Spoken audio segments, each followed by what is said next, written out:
Thank you, sir. Next up, we have Dr. Sumitra Chakrabarti, our next awardee.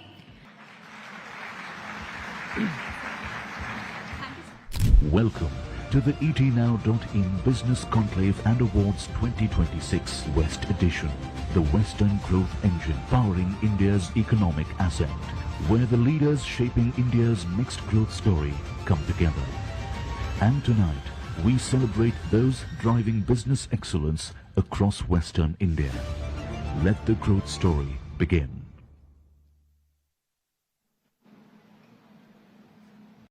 Good afternoon, Mumbai, and a very warm welcome to every one of you for joining us at the Hotel Sahara Star for the ETNow.in Business Conclave and Awards 2026 West Edition. Can we have a thunderous round of applause and start the event on a very, very high note?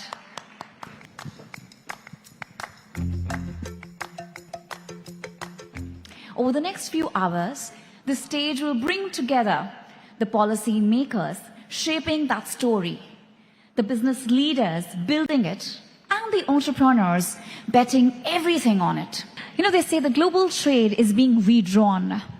New corridors, new partners, new rules. Our next panel unpacks what that means for Indian businesses. Joining him, we have Dr. Sumitra Chakrabarti, founder, director, and CEO of Innovative Project Management Services Private Limited. And with that, I hand it over to Sakshi ma'am. India is no longer just trading with the world. It is building for the world. As Indian businesses look beyond borders, the next growth story is about taking our innovation and manufacturing global, really. To decode this further, I am joined by Sumitra Chakrabarti, founder and director, CEO, Innovative Project Management Services. Dr. Sumitra, do you agree India is investing heavily in ports, in industrial infrastructure? What are the biggest execution gaps that you're witnessing as we are doing this? Yeah, first of all, very good evening to everyone, and thank you for asking this question.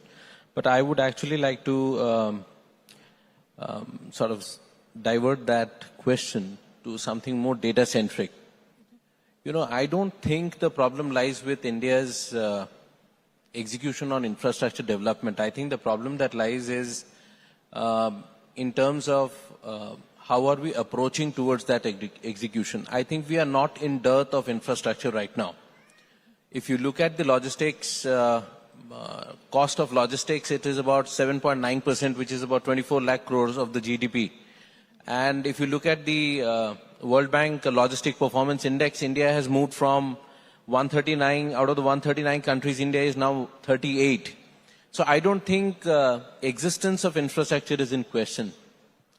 But I think the gaps, if you really are asking about what are the gaps which are coming out, in my mind, after you have asked this question, there are 2 or 3 important gaps. So one is, I think, you know, we have to build an ecosystem. So everything is seemingly working in silos, the highways, the corridors, the ports. But when you look at an exporter, it is one ecosystem. So I think we are not building an ecosystem. We are building in silos these great projects. That is one. Number 2, I think the first mile to the last mile connectivity.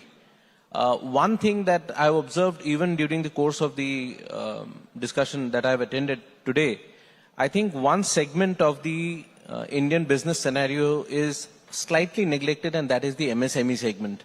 I think unless and until these infrastructure projects are able to connect to the SMEs and to the small farmers and small producers, it's not going to make that effect.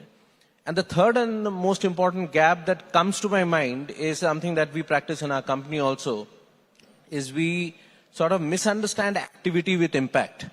I think a lot of, if we don't measure it properly, so in environment impact or in social impact, you have a reasonable, clear solution that, you know, input, output, outcome, and impact.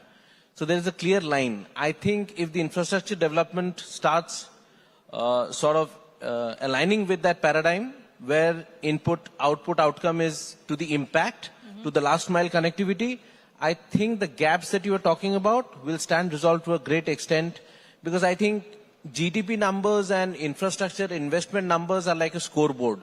But if you look at overall economic development, it will come only when you have this 146 crore population participant in that. That is the gap.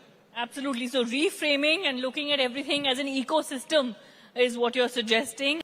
All right, then, Dr. Sumitro, your thoughts on the most crucial reform that India needs then, whether to look at the $5 trillion economy aim or the $20 trillion economy aim, as Mr. Bagga was just suggesting. So what should India then do in terms of reforms? Well, I completely agree with Mr. Bagga on this front. I think, again, coming to some data points is like, we are around 4 trillion right now. Yeah.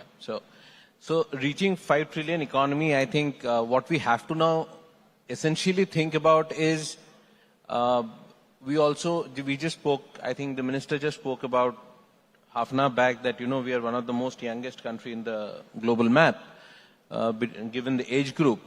I think we have to look for whether this kind of a development that we are talking about is actually holistic development, which is creating more opportunities for people.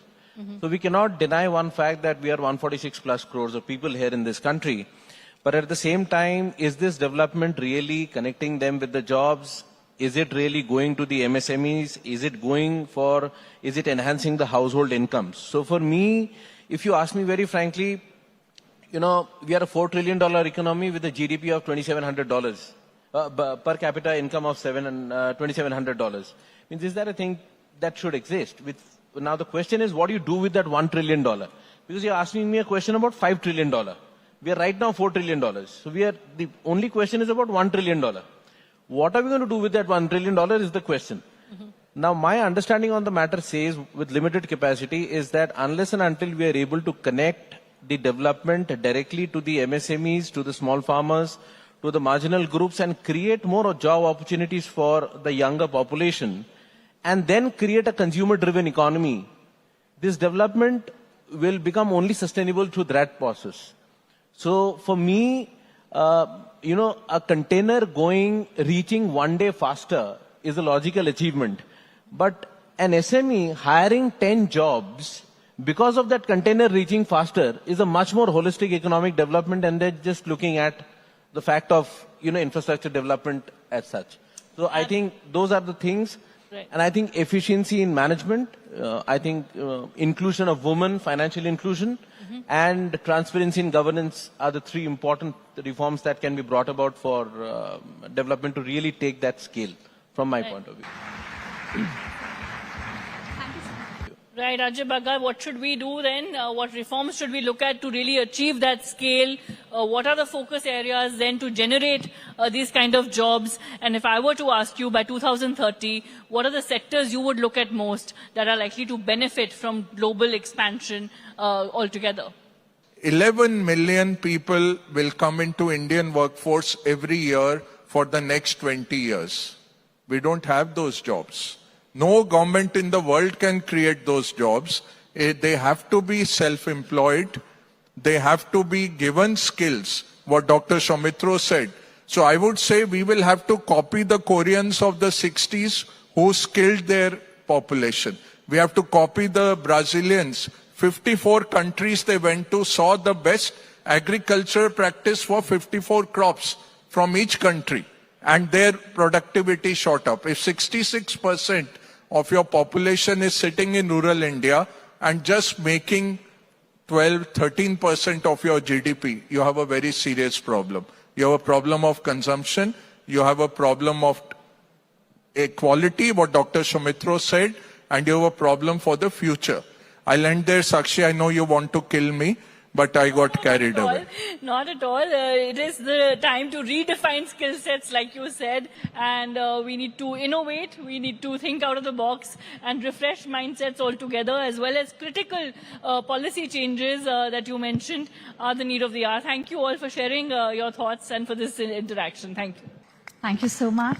Can we have a bigger round of applause for this wonderful panel? And with that, I request Sakshi ma'am to please also do the honors of felicitating our panelists.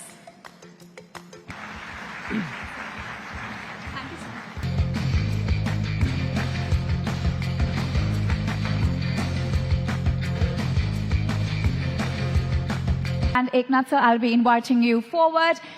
I request Mr. Rohit Gopakumar also to please join sir on stage. as we'll be starting with the award segment. Next up, we have Dr. Sumitra Chakrabarti, our next awardee.